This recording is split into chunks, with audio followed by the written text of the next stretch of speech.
अस्सलाम वालेकुम, good morning everyone, welcome to my channel the pure love stories. तो कैसे हैं आप सब? होप आप सभी अच्छे होंगे। मैं भी ठीक हूँ, बोला जा सकता है। तो बिना वक्त ज़ाय किए हम शुरू करते हैं कहानी एक पहल प्रेम की पार्ट 53। सीधा स्टोरी से शुरू करते हैं। एक बेहद खूबसूरत सी मोमेंट तो चली रही थी कशिश और नित्या के बीच। पता नहीं अजीब सी एक हरकत होती है जिसके कारण दोनों की ध्यान हट जाती है उस मोमेंट से। कुछ गिरती है और उसी दौरान कशिश आती है, देखती है कि क्या गिरी है, पर वहाँ पे कुछ थी नहीं, बस एक बकेट गिरी हुई थी। पौधे की बकेट होते हैं, वो गिरी हुई थी। हालांकि वो प्लास्टिक की थी तो टूटी नहीं थी, पर वो गिरी हुई थी और वो देख रही थी कि इधर उधर हो क्या रहा है। कि तभी उससे दृष्टि मैम मिलती है। दृष्टि मैम नित्या मैम के बारे में पूछती है कि तुमने नित्या मैम को देखी क्या? तो थोड़ी देर के लिए वो शौक हो जाती है, कही यार दृष्टि मैम तो नहीं थी। लेकिन दृष्टि मैम जिस तरह से सवाल करती है उसी से समझ आती है कि नहीं, वो शायद अभी आई है। तो बोल देती है कि हाँ वो टेरेस पे है। तो दृष्टि मैम है, वो बोलती है अच्छा ठीक है, तुम्हारी तो क्लास चल रही है ना, तो तुम यहाँ क्या कर रही हो? देखिए वो मैम, मैं तो वॉशरूम आई थी तो मैंने देखी कि वो मैम जा रही है तो उनसे पूछने के लिए आ गई। बस जा ही रही हूँ। ये बोलते हुए अब कशिश को तो ये नहीं थी कि वो जाए एक बार नित्या को बोले कि दृष्टि मैम है, पर अब वो बोल भी नहीं सकती। दृष्टि मैम बोलती कि ठीक है, मैं नित्या को देखती हूँ, तुम जाओ। तो कशिश के पास और कोई चारा नहीं थी, वो एकदम से वहाँ से जाने लगती कि नित्या एकदम से वहाँ से उठ के, टेरेस से उठ के वो जैसे ही नीचे की ओर आएगी और वो एकदम से कशिश को आवाज़ लगाती है कि कहाँ हो कशिश? तब देखती है कि नीचे की सीढ़ियों में दृष्टि मैम और कशिश आमने सामने है और बात कर रहे हैं। नित्या चुप हो जाती है। दृष्टि मैम एकदम से नित्या मैम की ओर देखते हैं और बोलती है तुम कहाँ रह गई हो यार? एकदम से वैसे ये बोल के निकल जाना कि सफोकेशन हो रही है, फिर तुम्हें हर हर जगह में ढूंढ लिया मैंने, लाइब्रेरी तक गई यार, क्या हो गई है? ठीक हो तुम? कशिश को यहाँ पे रहना सही नहीं लगती। वो बोलती है ठीक है मैम, वो मैं क्लास में जा रही हूँ। एक्चुअली ये वो नित्या को बताती है, नित्या की ओर देखते हैं और वहाँ से चुप से चली जाती है। नित्या को अंदर से गिल्टी तो हो रही थी, ये जो सिचुएशन हुई है वो कंट्रोल कर सकती थी, हमेशा वो करती है, क्योंकि ये पहले तो यूनिवर्सिटी और पब्लिक प्लेस में इस चीज़ का ध्यान हमेशा नित्या ही रखती आई है अभी तक। लेकिन आज पता नहीं उसे क्या हो गई थी, कौन से घोर में चली गई थी वो, कि वो खुद को रोक ही नहीं पाई और शुरुआत उसने ही करी है। इस चीज़ का उसे बहुत बुरी भी लग रही थी कि उसकी गलती के कारण आज कुछ भी हो सकती थी और अगर किसी ने देख ली है तो इसका अंजाम क्या होगी। हालांकि कशिश ने समझाया तो बहुत है, पर क्या क्या होता है ना, मन में अगर कुछ चीज़ रह जाती है ना तो चुभती है पिन की तरह। तो ऐसे ही उसे उस चीज़ का थी। लेकिन तभी दृष्टि में बोलती है बात करो, मैं तुमसे पूछ रही हूँ क्या हो गई है?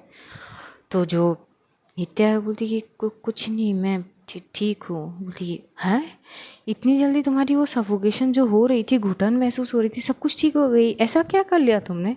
अब नित्या क्या ही बोले कि उसकी मोहब्बत से उसे थोड़ी सी मोमेंट तो मिल गई थी और ये सारी चीज़ वो अपने अंदर ही सींच ली थी। कशिश ने तो कैसे क्या बताएगी, वो कुछ ही नहीं बता पाती, बस उसकी फेस रेड हो जाती है।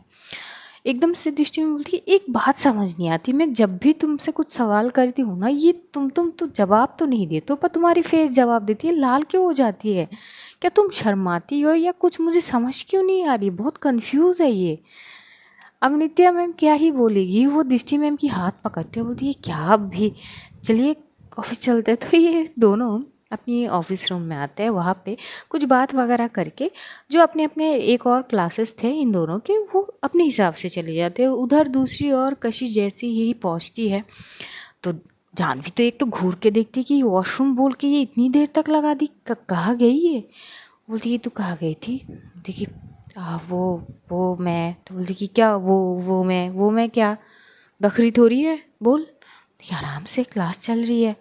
ये क्लास चल नहीं रही है, क्लास ऑलमोस्ट ख़त्म हो रही है, बस कुछ मिनट बाद देख सर भी चले जाएंगे। और बिल्कुल वैसी ही होती है, बस 2 मिनट में ही सर चले जाते हैं। तो जानवी बोलती है देखा, पूरा क्लास तो तू कहाँ बिता के आई, चल ये बता। अरे कहीं पे नहीं, मैम की तबीयत ठीक नहीं है तो थोड़ी सी देखने गई थी कि वो ठीक है कि नहीं, वो टेरेस पे गई थी।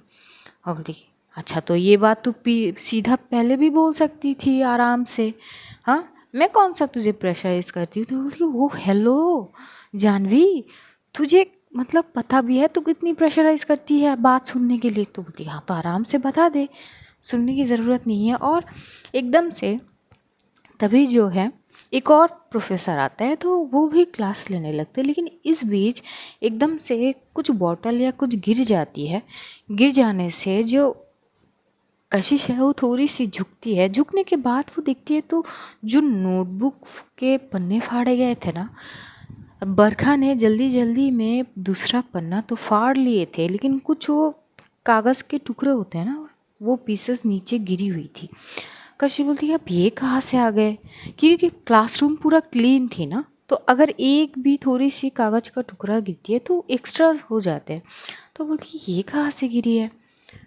तो वो ज़्यादा सोचती नहीं है, वो बोतल को उठाती है और अपनी वही नोट निकालती है कुछ सोच के, और कुछ नोट करेगी। जैसे ही पन्ने पलटती है तो देखती है, और देख के वो थोड़ी सी सुन्न हो जाती है, क्योंकि उसने तो केवल एक ही पन्ने फाड़े थे, अब दूसरा पन्ने कहाँ गए। वो एकदम से सुन पड़ गई थी। वो सोचने लगती है, जानवी कुछ पूछ रही थी, जो सर पढ़ा रहे थे उनमें वो कुछ सवाल पूछ रही थी कशिश से कि यार सर जो ये समझा रही है क्या है, मुझे समझ नहीं आ रही है। लेकिन कशिश की ध्यान नहीं थी, वो बस नोटबुक की ओर देख रही थी कि मैंने तो एक ही पन्ना फाड़े थे, पर यहाँ तो दो है, मतलब समझ नहीं आ रही है। और तभी जानवी उसके शोल्डर पे एकदम से टैप करती है और थोड़ी सी पिंच भी कर लेती है। तभी एकदम से कशिश आउच कर क्या रही है।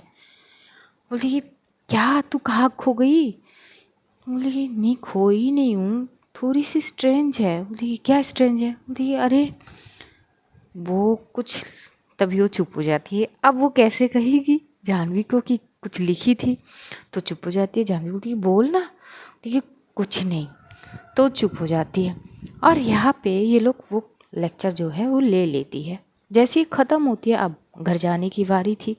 जैसे घर जाने की बारी थी, ये दोनों उठते हैं। जानवी वो एकदम से कशिश को बोलती कि तू रुक यहाँ पे गेट के साइड पे, मैं स्कूटी लेके आती हूँ। वो स्कूटी लेने जाती हूँ कि तभी कशिश के सामने बरखा आ जाती है। बरखा आती है सामने, अपने दोनों हाथ फोल्ड करके कशिश के सामने खड़ी होती है, और उसकी फेस पे ना एक अलग सी चमक थी और इस मुस्कान भी। कशिश घूरते हुए बरखा की ओर देखती है, समझने की कोशिश करती है कि ये बोलना क्या चाह रही है, या इसके मन में क्या चल रही है, ये मुझे ऐसे क्यों देख रही है। और देखते हुए स्माइल भी, समझ तो कुछ आ नहीं रही थी, बस देख रही थी। तो एकदम से कशिश खुद से सवाल करती कि बरखा क्या हो गई है, कुछ बोलना चाहती हो। बरखा एकदम से टॉन्ट मारती बोलती कि वैसे मैडम बोलना तो ना बहुत कुछ है, बहुत कुछ, और जानना भी है। और जो जाना ना है, क्या कहे कशिश, तुम मतलब क्या ही बोले। मैं तो कभी सपने में भी नहीं सोची थी कशिश को तुम ऐसे निकलोगी। I am shocked. कशिश समझ नहीं पा रही थी कि ये पहलू में क्या बात कर रही है। वो एकदम से बोली कि बरखा सीधी पॉइंट पे बात करो ना, ये घुमा फिरा के बात करना मुझे पसंद नहीं है, और ना ही सुनना। अगर तुम्हें कुछ बात कहनी है या जाननी है तो तुम सीधा सवाल कर सकती हो, ऐसे घुमा फिरा के मत पूछा करो। तभी बरखा एकदम से कशिश की करीब जाने की कोशिश करती है, तो कशिश पीछे होती है और बोलती कि बरखा क्या कर रही हो तुम। तो बरखा बोलती कि अरे कुछ चीज़ बतानी है, पर ऐसे नहीं बता सकती ना, बताने के लिए तुम्हारी कान चाहिए। कान के पास जाके बोलती हूँ ताकि आसपास के कोई सुने ना। और जैसे ही वो ये करती है ना कि तभी वहाँ पे क्रिश आ जाता है। क्रिश आके बोलता है कि कशिश तुम जा रहे हो, तो बरखा थोड़ी पीछे हो जाती है। इधर कशिश की मन में वो पन्ने वाली जो फाड़ी गई थी दूसरी, उसका ख्याल आती है, और वो बरखा को घूर के देखती है। एक सेकंड के लिए उसके मन में ये ख्याल आ जाती है कहीं ये चीज़ बरखा ने तो नहीं, और जो टेरेस पे वो चीज़ हुई तो कहीं बरखा ने तो देख ना ली थी। ये सोचते हुए उसकी आंखें थोड़ी सी बड़ी हो जाती है। बरखा ये सारी चीज़ नोट करती है और वो एक तीखी सी स्माइल पास करती है। और क्रिश एकदम से बोलती कि कशिश क्या हो गई, तुम ठीक हो? कशिश थोड़ी देर के लिए सुन पड़ जाती है, उसके हाथ पैर ठंडे हो जाते हैं और एकदम से बरखा बोलती कि अरे कशिश, क्रिश तुमसे कुछ पूछ रहा है, जवाब तो दो। तुम ठीक हो ना? कुछ सोच में पड़ गई हो या कुछ याद आ गई है कशिश? कुछ समझ गई हो? जैसे ये बरखा की सवाल होती है, कशिश बरखा की ओर देखती है और बरखा एकदम तीखी सी स्माइल पास कर देती है। कशिश जो सोच रही थी, कहीं ना कहीं ये सच तो ज़रूर है। ये सोचते हुए कशिश की पूरी रोंगटे खड़े हो जाते कि अगर ये सच भी हुई तो अब बरखा करेगी क्या? क्योंकि बरखा तो कशिश को बर्बाद करने में कोई कसर नहीं छोड़ेगी, लेकिन बात तो कशिश की नहीं थी ना। कशिश के लिए इम्पोर्टेंट थी नित्या। बात नित्या की ऊपर आएगी तो वो कैसे क्या करेगी, कैसे हैंडल करेगी? और हर वक्त नित्या ने ये कही है कशिश को कि देखो, मैं हूँ तुम्हारी गर्लफ्रेंड, पर ये यूनिवर्सिटी की बाहर है, यूनिवर्सिटी के अंदर नहीं है, हम नॉर्मल है। मैं तुम्हारी प्रोफेसर और तुम मेरी स्टूडेंट, उसी हिसाब से हम चीज़ों को वैसे रखेंगे। बात की बात बाद में होगी। और कशिश ने ये प्रॉमिस भी करी थी कि वो यूनिवर्सिटी में कोई ऐसी हरकत कभी नहीं करेगी जिससे नित्या के ऊपर सवाल आए। और अगर आज बरखा ने ये सारी चीज़ देख ली तो क्या होगी, ये सोचते हुए उसकी दिल में एक अजीब सी डर आ जाती है और वो बरखा की ओर एक टक देखी जा रही थी कि उसी वक्त जो जानवी है वो स्कूटी लेके आती है और एकदम से हॉर्न बजाती है तो क्रिस साइड पे हट जाता है। वो बोलती कि क्या यार जानवी, एक बार तो ठोक चुकी हो, आप फिर से? तो जानवी बोलती कि हाँ, तो सामने ऐसे वो पिलो की तरह, मतलब पिलर की तरह खड़े हो जाओगे तो क्या मैं तुम्हें देख के क्या करूँगी, हाय हेलो बाय बोलूँगी? ठोक ही दूंगी ना, साइड में हटो भाई। कशिश बैठ जा। कशिश चुप से आके बैठ जाती है, वो कुछ नहीं बोलती, ना वो क्रिस से बात करती है ना वो बरखा को कुछ बोलती है। बस बरखा की ओर जाते जाते वो देखती है। बरखा जब तक उसे देख पाती है तब तक उसकी फेस में एक अजीब सी स्माइल थी। जब तक ना आंखों से ओझल हो तब तक कशिश बरखा की ओर देखती रहती है कि जानवी एकदम से बोलती कि उस क्या उसे इतनी गौर से देख रही है तू? हाँ, क्या हो गई है तुझे? क्या देख रही है, मुझे समझ नहीं आ रही, पागल हो गई है क्या? तभी एकदम से जो कशिश है उसे इतना टेंशन हो रही थी, समझ ही नहीं पा रही थी कि वो क्या करेगी क्या नहीं करेगी। अगर ये सच हो गई कि बरखा ने ये सीन देख ली है और वो पन्ने बरखा के पास है तो कुछ भी कर सकती है बरखा, कुछ भी।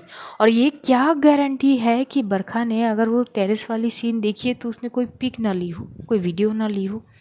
ये सोचती ही एकदम से कशिश को पता नहीं चक्कर सी आने लगती। कशिश बोलती कि वो जानवी बाइक रोक। जानवी को कशिश की आवाज़ अलग सी लगती है, वो फटाक से बाइक रोकती है, देखती है कशिश पूरी तरह से पसीने में लथपथ थी। जानवी डर जाती है और फटाक से वो बाइक को स्टैंड करती है साइड में और वो अपनी वहाँ पे बॉटल थी पानी की, वो लेती है और कशिश को देखते हुए कि क्या क्या हो गई तुझे, हाँ तो तू ठीक है ना? तभी वो अपनी पॉकेट से रुमाल निकालती है, कशिश की फॉरहेड से जो पसीने आए थे नेक साइड पे वो भी एकदम से पोंछ देती है और बोलती है क्या हो गई है तुझे कशिश, तू ठीक है ना? तो जैसे वो हाथ पकड़ती है तो भाई साहब, मानो कि जैसे कि फ्रीज हो चुकी है कशिश, उसकी हाथ पैर इतने ठंडे हो चुके थे। जानवी की बोलती बंद हो जाती है और बोलती कि क्या हो गई है तुझे, तू ठीक है ना? हाँ, ऐसा मानो कि कशिश को जानवी की कोई बात सुनाई ही नहीं दे रही थी, कोई शोर उसके कान में सुनाई नहीं दे रही थी। उसके आंखों के सामने फ्लैशबैक चल रहे थे, बरखा की वो मुस्कुराहट और उन दोनों की जो मोमेंट, जब वो उस मोमेंट में थे, वो मोमेंट कर रहे थे।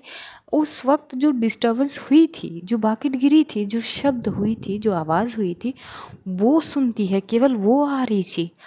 और वो नित्या की बातें, वो सारे घूम रहे थे कि एकदम से वो गिरने लगती है कि जानवी उसे एकदम से हक कर लेती है, बोलती कि क्या हो गई है तुझे, अब क्या क्या हो गई, बात कर। और उसी वक्त जो है नित्या और दृष्टि मैम प्रिंसिपल मैम से बात करके थोड़ी सी पहले निकल जाती, क्योंकि इन दोनों को जानी थी दिष्टि मैम के वहाँ पे घर देखने के लिए, फ्लैट देखने के लिए। तो ये लोग रिक्शा पकड़ लेते और उसी रोड से ये जाने वाले थे।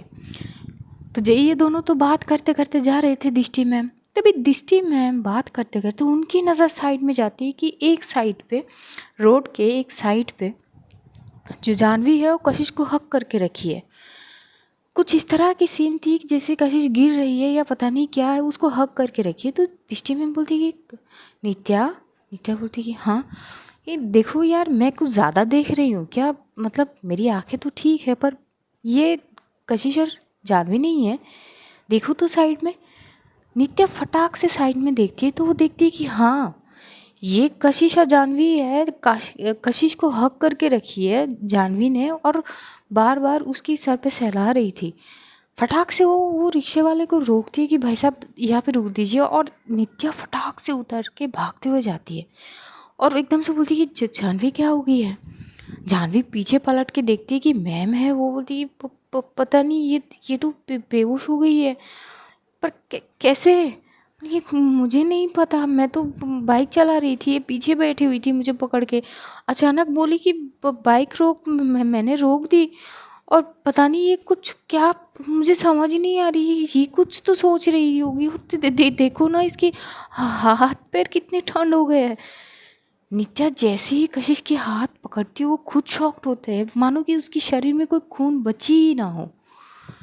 सफ़ेद हो चुकी थी, उसके वो रंग फीका पड़ चुके थे, पूरा बदन उसका एकदम से ठंड पड़ गए, जैसे कि वो जम गई हो। दिष्टि मैम भी शॉक हो जाती कि अचानक ऐसे क्या हो गई है।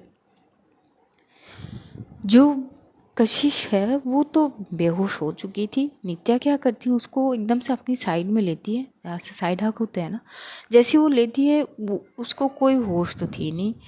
वो एकदम से उसके सीने के साथ वहाँ पे उसके सर को टिकाती है नित्या, और उसके हाथ को रब करने लगती है।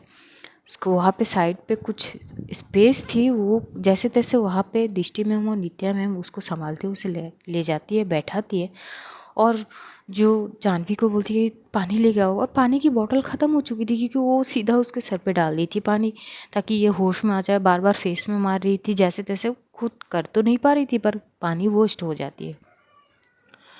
तो जानवी भागते हुए जाती है शॉप से पानी लेने के लिए, और जैसे ही लेके आती है जो नित्या मैम है वो पानी की बोतल ऑन करती है और अपने हाथ में पानी लेके उसके फेस को थो करती है, पर तब भी कशिश को होश नहीं आ रही थी। इधर नित्या की मन बैठी जा रही थी कि अचानक क्या हो गई है, और भला अपनी प्यार को इस हालत में कौन ही देख सकते हैं। उसकी आंखें नम हो जाती है, वो बार बार बोलती कि कशिश उठो, मुझसे बात करो, क्या हो गई है, बात करो ना, मैं हूँ कशिश, बात तो करो। ये चीज़ ना थोड़ी सी अजीब लग रही थी दिष्टि मैम को। वो सोचने की कोशिश तो नहीं करती है ज़्यादा, पर चीज़ें ना थोड़ी अजीब लग रही थी उनको, पर वो कुछ सवाल भी नहीं कर सकती थी इस मोमेंट पे। नित्या मैम बार बार उसकी हाथ को रब कर रही थी कि कशिश उठ जाओ, अपनी फेस को टच करा रही थी उन हाथों से कि कशिश उठ जाओ। ये सारी चीज़ ना दिष्टि मैम देख रही थी, उनको बहुत अजीब लग रही थी। और जानवी खड़ी रहती है, वो समझ नहीं पा रही थी वो क्या करेगी, सिचुएशन को हैंडल कैसे करेगी। तो एकदम से जो नित्या है वो टाइटली हक कर लेती है कशिश को और बोलती है देखो, बात सुनो सुनो कशिश, क्या कर रही हो, कहाँ हो, आ जाओ, मैं हूँ नित्या, कशिश प्लीज़ होश में आ जाओ। लगभग 10 मिनट तक ये लोग कशिश को होश में लाने में लग जाती है। 10 मिनट बाद एकदम से नित्या, उसकी आंखों से अब आंसू भी आने लगते हैं। अब यहाँ पे दिष्टि मैम एक साइड पे बैठी हुई ये सोच रही कि ये क्या है, मतलब हाँ कंसर्न दिखा सकती है, पर ये कुछ ज़्यादा ही है।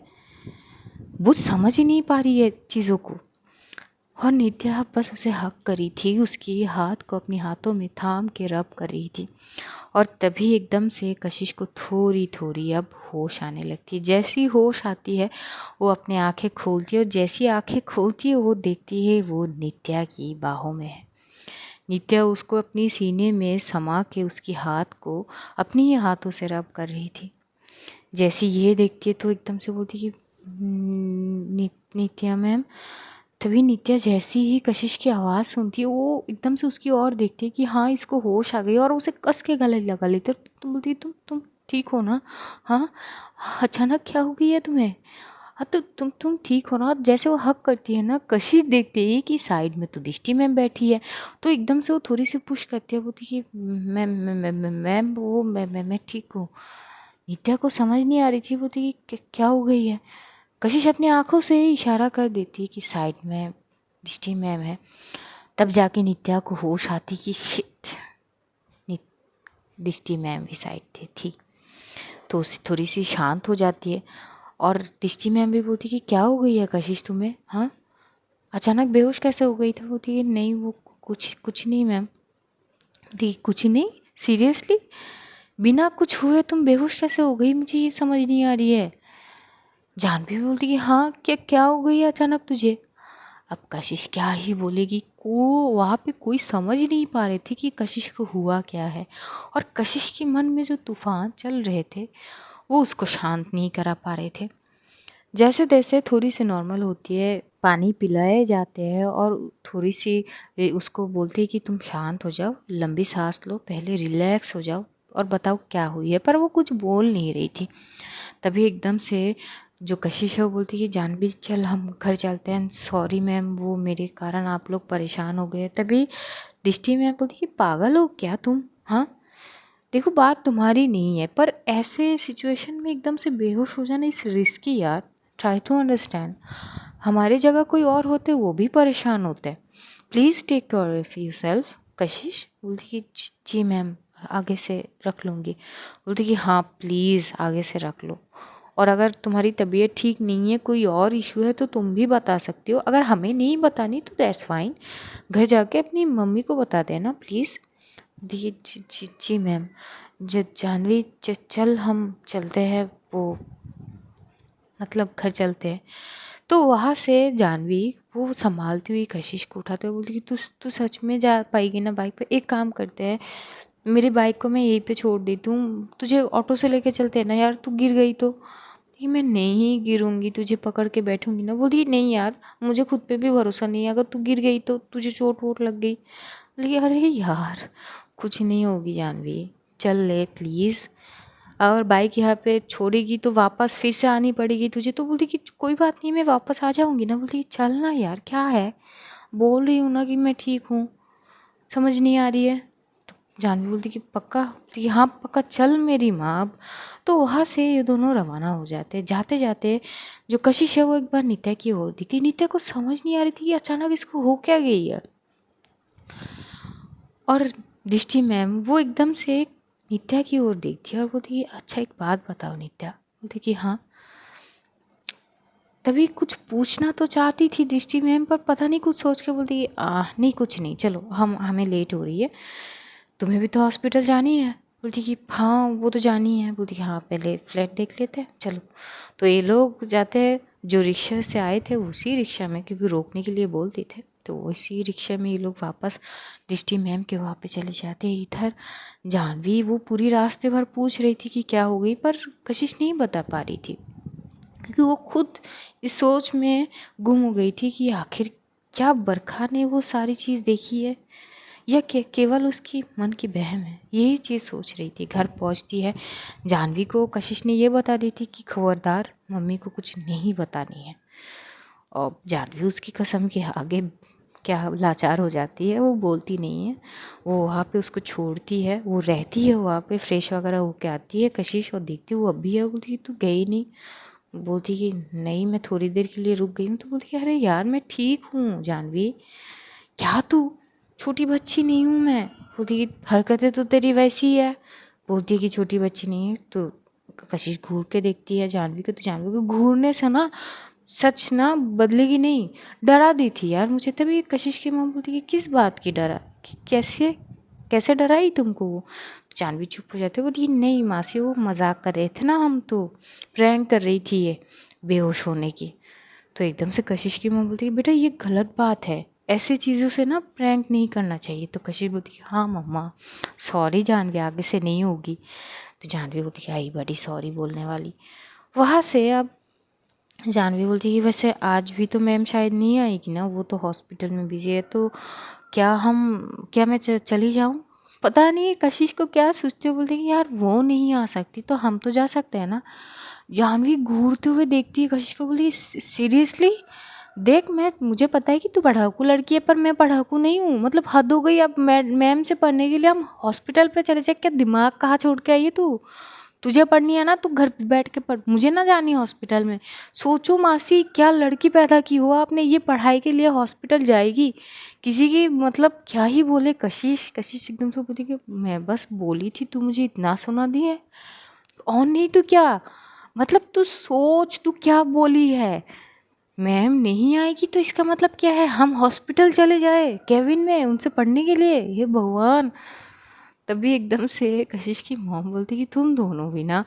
कशिश बोली हाँ देखो ना, मैंने बस ये बोली, मैं सचमुच के थोड़ी ना जा रही हूँ, बस ये बोली कि मैम के वहाँ पे जाके पढ़ सकते। तो जानवी बोलती कि मेरी माँ सुन, तुझे पढ़ाई पे बहुत ज़्यादा फोकस करनी है तो तू जा भाई।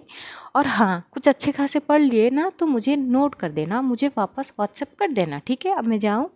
ये बोलती तो कशिश हंसते हुए बोलती कि हाँ हाँ जा, मैं कहाँ रोक रही हूँ तुझे। तो वहाँ पे यहाँ से ये बोलते हुए जानवी निकल जाती है, पर निकलने से पहले वो एक बार कशिश की ओर देखती है।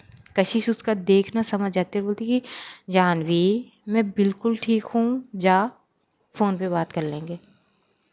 तो वो चली जाती है। कशिश की मॉम पूछती है कि क्या हो गई है। क्योंकि कुछ नहीं माँ, पता तो है, पता नहीं ये मुझे लेकर इतनी परेशान क्यों रहती है, कुछ भी हो जाए ना तो ये पागल हो जाती है। तभी एकदम से कशिश की मॉम बोलती है बेटा ये तो बचपन से होती आई है, पता नहीं तुमसे ये ज़्यादा ही कुछ लगाव है इसका। पता है बचपन में बच्चे माँ के बिना नहीं सो पाते थे, पर ये एक लौती है, इसको अगर तुम मिल जाती थी ना तो इसको माँ की ज़रूरत भी नहीं पड़ती थी, बस तुम्हारे बगल में आके इसको सुला दूँ तो ये तुम्हें पकड़ के सो जाती थी। तुम दोनों का रिश्ता अलग है। कभी कभी ऐसे लगती थी मुझे कि तुम दोनों सगी बहन हो। तभी एकदम से कशिश हंसती है और बोलती कि सगी बहन से भी ज़्यादा है। बोलती कि हाँ ये तो है, तो ये पागल है ये, वो भी है। तो थोड़ी बहुत वो अपनी मॉम से बात वगैरह कर रही थी। बात करते करते फिर से उसकी मन में वही सारे ख्याल आ रहे थे। वो सोच नहीं पा रही थी, सोचने की क्षमता ख़त्म हो रहे थे उसको। फिर से उसकी सर दर्द होने लगती है, वो एकदम से सर पकड़ लेती है। तो कशिश की मॉम बोलती है अब क्या हो गई तुम्हें। बोलती है कुछ नहीं मॉम, वो एकदम से सर दर्द होने लगी। बोलती है क्या सोच रही हो कि एकदम से सर दर्द होने लगी है तुम्हें, हाँ तुम ठीक हो ना। कि हाँ मामा मैं ठीक हूँ, मुझे क्या होगी। कि बेटा संभाल के, पता नहीं क्या सोचते रहते हो, कुछ ज़्यादा ही प्रेशराइज कराए जा रहे हैं क्या आप स्टडी में। कि नहीं नहीं मम्मा ऐसा कुछ नहीं है, मैं अपने कमरे में जाऊँ। कि हाँ ठीक है थोड़ी सी रेस्ट ले लो, कुछ खाओगी। नहीं मम्मा भूख नहीं है, ये बोलती हुए वो चली जाती है अपने कमरे में, बेड पे लेट जाती है।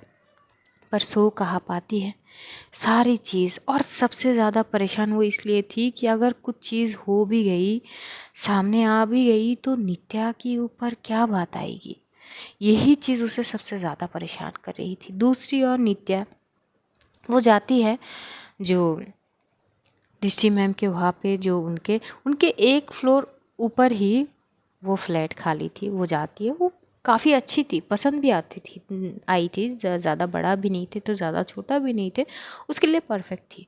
तो वो देखती है, उसे बहुत पसंद आती है। तो रिया को फ़ोन करती है, रिया को वीडियो कॉल पे वो दिखाती है। तो रिया बोलती है हाँ यार अच्छी है। देखिए हाँ तो मैं सोच रही हूँ कि ये यहाँ पे शिफ्ट हो जाऊँ, क्या बोलती हो। बोलती कि देखो अगर फ्लैट तुम्हें पसंद आई तो तुम बुक कर लो, बाकी घर आओ आके बात करते हैं। बोलती कि ठीक है, अब मैं तो घर नहीं आ सकती ना, मुझे हॉस्पिटल जानी है। तभी रिया बोलती है हाँ मैं भूल गई, अच्छा ठीक है मैं रात की खाना लेके आऊँगी तब बात कर लेंगे। ठीक है हाँ ठीक है। और वो भाई वो भाभी वो लोग, बोलती कि वो लोग अभी भी हॉस्पिटल में हैं।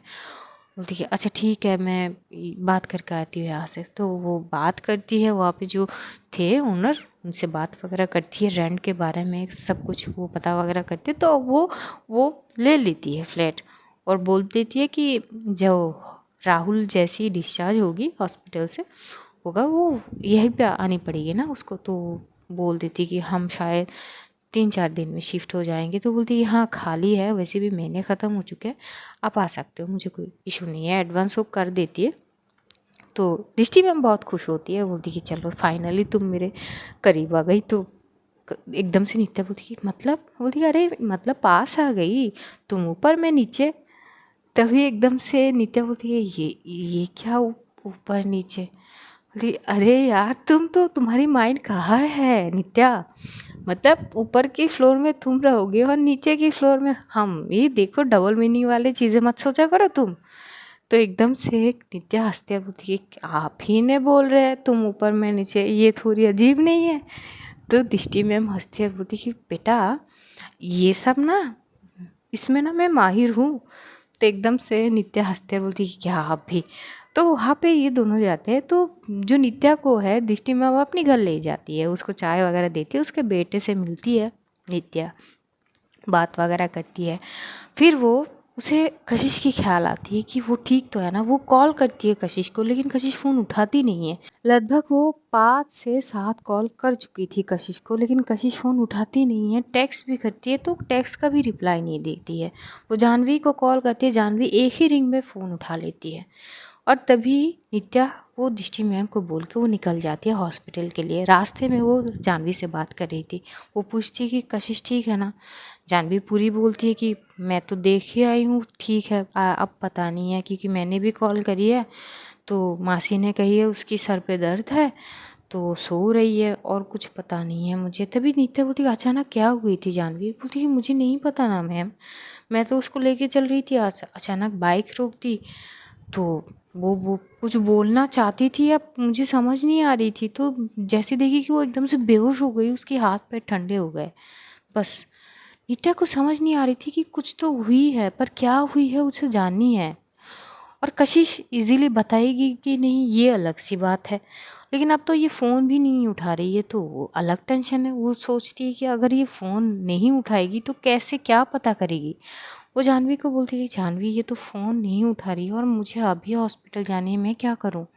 एक काम करो ना, तुम उसको हॉस्पिटल लेके आ सकते हो क्या, मुझे उससे बात करनी है, कुछ तो हुई है ना, जो रिएक्शन शायद ये आ रही है, मुझे उससे बात करनी है। बात नहीं करूँगी तो क्लियर नहीं होगी और वो ऐसी ही परेशान होते रहेगी।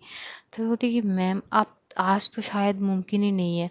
मासी बोल रही है कि अगर उसको उसकी तबीयत ख़राब है तो मतलब सर दर्द है तो सो गई है, तो कल बात कर लेते हैं ना। बोलती कि कल बात कहाँ से करेंगे। बोलती कि मैम आप थोड़ी देर के लिए टेरेस पे चले जाना ना। तो जैसे ही वो ये बोलती है नित्या को वो सीन याद आते हैं, तो बोलती है नहीं नहीं वो टेरेस पे नहीं। जाह्नवी बोलती कि क्या हो गई है, ये टेरेस से कोई इशू है क्या, मतलब जब से वो टेरेस से आई है आपसे मिलने के बाद। वो बोलती कि तुम्हें पता है हाँ आपकी तबीयत ठीक नहीं थी ना तो वो आपसे मिलने गई थी, मैंने ही तो कही थी कि आप टेरेस की ओर गई हो। देखिए अच्छा ठीक है, पर मैं यूनिवर्सिटी में कैसे स्पेस मिलेगी उससे बात करूं। बोलती कि मैम वो तो मुझे कैसे पता होगी, बात करने की कोशिश कर लेना जैसे भी हो। बोलती अच्छा ठीक है तुम पढ़ाई कर लेना। तभी एकदम से जाह्नवी बोलती कि बस यही लाइन मुझे पसंद नहीं है। तो नित्या बोलती कि पसंद ना भी है ना तो कुछ नहीं कर सकते, चुपचाप पढ़ाई करो। तो ये बोलती हूँ कॉल कट कर देती। जाह्नवी बोलती कि हद होती है, मतलब पहले तो अपनी काम निकलाओ, मतलब पहले अपनी जो जानकारी चाहिए थी वो पूरा पता कर लो और जैसी पता चली भाई अपनी अंदाज में आ जाना, ये तो गलत बात है। और वो ऐसे बोल के वो अपनी पढ़ाई में लग जाती है। बोलती कि चल भाई कर ही लेते हैं, अपनी ही काम आएगी। और इधर नित्या वो सोचते सोचते हॉस्पिटल जाती है और वहाँ पे जो सीता और प्रकाश था ये लोग बैठे हुए थे। तो जो राहुल था बार बार पूछ रहा था कि वो नित्या कब आएगी, पापा नित्या को बुलाओ ना, मम्मा नित्या कब आएगी। तो थोड़ी सी चिढ़ हो जाती है क्योंकि बहुत बार पूछ चुका है वो। तो एकदम से सीता बोलती कि मुझे क्या पता कहाँ है वो, हाँ क्या उसकी खबर लेके फिरती रहती हूँ क्या मैं, कहाँ है बुलाओ बुलाओ, जब आनी पड़ेगी जब आना होगा तब आ जाएगी वो, क्या उसके अलावा और कोई नहीं है क्या, मैं नज़र नहीं आती हूँ तुम्हें, तुम्हारे पीछे लगी हूँ बस, नहीं तुम्हें वो चाहिए। तभी एकदम से प्रकाश बोलती पागल हो गई हो क्या तुम बेवकूफ़ औरत, बच्चा है उसका ऑपरेशन हुआ है उसको रेस्ट की ज़रूरत है, तुम ऐसे बात कर रहे हो। देखो अगर ऐसा है ना तो तुम हॉस्पिटल आया मत करो। तभी सीता चुप हो जाती है और उसी वक्त जो नित्या है वो पहुंचती। नित्या को देख के राहुल एकदम से बोलती कि ये तुम लेट क्यों हो गए, मैं कब से तुम्हें याद कर रहा था। तभी एकदम से नित्या उसके पास जाते, उसकी पहले तो हैंड वॉश वगैरह कर लेती है प्रॉपर, क्योंकि बाहर से आई है, और वो फॉरहेड पे किस करते हुए बोलती है बच्चा थोड़ी सी गई थी, एक काम थी मुझे तो वहाँ पे लेट हो गई, सॉरी, आगे से ऐसी गलती नहीं होगी, कान पकड़ लेती है। तो जो राहुल है बोलती कि ठीक है। और इधर सीता को तो बड़ी चिढ़ मचती थी, और वहीं पे वो चिल्लाने लगती कि हाँ काम याद आ गई, ये वो, भाई तुम अपना काम देखो ना, तुम अपना काम देखो, तुम अपना कॉलेज देखो, जो भी देखना है देखो ना भाई, हमें क्यों परेशान कर रहे हो तुम। इससे अच्छा कि हम बनारस में ही रुक जाते ना, वहीं पे कर लेते हैं ऑपरेशन, मैं अपने बच्चे को खुद हैंडल कर सकती हूँ, खामखा यहाँ पे नाम करने के लिए। तभी एकदम से प्रकाश बोलती है तुम चुप हो जाओगी वरना ना कुछ बुरा हो जाएगा सीता। तो सीता बोलती है क्या कर लोगे, हाथ उठाओगे, हाँ कितनी बार तो उठा चुके हो। तभी एकदम से नित्या बोलती है भाई भाभी प्लीज़ घर के झगड़े को हॉस्पिटल में ना लाइए, अगर झगड़े करने हैं तो घर जाइए, वहाँ पे जाके आराम से झगड़ा करिए, ये हॉस्पिटल है और आप दोनों को ही पता है राहुल का क्या कंडीशन है, आप दोनों बच्चे नहीं हो कि आप दोनों को समझाने पड़े चीज़ें। तो दोनों चुप हो जाते हैं और वो जाती है राहुल से बात वगैरह करती है। और एकदम से क्योंकि तब तक शाम हो चुके थे और रिया थोड़ी जल्दी ही खाना वगैरह बना लेके उसके लिए लेके जाती है, वो लेके आती है और बोलती कि खाना ले आई मैं। तो खाना वगैरह रखती है, नित्या फ्रेश वगैरह होकर ड्रेस चेंज कर लेती है और वो बात करती है रिया से। वहाँ पे प्रकाश था, सीता को वो भेज देता है, बहुत गुस्से में थी, वो बकवास करेगी इसलिए उसको भेज देती है। तो वो भी चली जाती है और यहाँ पे प्रकाश, रिया, ये नित्या, ये तीनों आपस में बात करती। तो नित्या बोल देती कि मैंने घर देख लिए है, जैसे ही राहुल को डिस्चार्ज देने की बात होगी उससे एक दिन पहले हम घर शिफ्ट कर लेंगे पहले। तो एकदम से प्रकाश बोलती कि क्या ये सही होगा। तो बोलती कि भाई यही सही है, क्योंकि दी के वहाँ पे उतनी भी स्पेस नहीं है, हाँ मैं पास मेरी अकेली की हो तो ठीक है। तो भी राहुल एकदम से प्रकाश बोलते कि पर सिर्फ 2-3 महीने के लिए पूरा घर शिफ्ट करना। तो रिया भी बोलती कि कोई बात नहीं ना, कर लेना, वैसे भी हम 2-3 महीने बाद हम भी शिफ्ट कर लेंगे, तो अगर वहाँ पे कोई और होंगे तो हम चले जाएंगे, कोई बात नहीं। वैसे भी मुझे थोड़ी, क्योंकि पीयू भी थोड़ी बड़ी हो रही है तो उसकी सोचते हुए थोड़ी सी स्पेस वाला घर तो हमें भी चाहिए, तो हम भी शिफ्ट कर लेंगे यहाँ से, कोई बात नहीं। तो जब दूसरे घर ले लेंगे तो वहाँ से वो यहाँ आ जाएगी। तभी प्रकाश बोलती कि ठीक है जैसे आप लोगों को सही लगे। तो रिया बोलती कि तुमने एडवांस कर दिया, बोलती कि हाँ कर दिया। बोलती कि चलो अब तो घर के लिए फर्नीचर वगैरह, बोलती कि हाँ वो तो लेनी पड़ेगी। तो प्रकाश बोलती कि तू ये फिक्र मत कर, क्या क्या लेने पड़ेंगे तू बस मुझे बोल, मैं सब कुछ कर लूँगा। और रिया जी भी तो है, तो बोलती कि हाँ बस मुझे घर का पता वगैरह सब दे देना जब हो गई, क्योंकि तुम तो यहाँ और यूनिवर्सिटी में बिज़ी रहोगी। बोलती कि नहीं मैं कर लूँगी। तभी रिया बोलती कि डोंट वरी, हमारे यहाँ यार एक्स्ट्रा लोग हैं, उनको पैसे वगैरह दे दो, डील होती है कि पूरे सामान वगैरह वो पहुँचा देंगे, बस पैसे की बात होती है, तुम्हें कुछ नहीं करनी पड़ेगी, वो सब कुछ ठीक कर देंगे। बोलती कि अच्छा ठीक है। तो थोड़ी बहुत वहाँ पे बात होती है, लेकिन नित्या की मन में थी कि कशिश, उसे कशिश के बारे में जाननी थी। हालांकि वो जान भी नहीं पाएगी कैसे, क्योंकि कशिश सिर दर्द के मारे वो सो गई थी। आज स्टोरी हम यहीं पे ख़त्म करते हैं, जानेंगे आगे एपिसोड में क्या होते हैं, क्या कशिश की जो डर है वो सही हो जाएगी, आखिर क्या बरखा वो सीन देख चुकी है, क्या वो अब ब्लैकमेल करेगी कशिश को, या फिर ये चीज़ सबके सामने ला लेगी, ये तो आगे पता चलेगी। और टूर भी तो है, तो देखते हैं क्या होता है। तो love you all guys, see you soon, बहुत जल्द फिर से मुलाकात होगी, तब तक के लिए खुदाफिज, bye bye, tata, see you soon guys.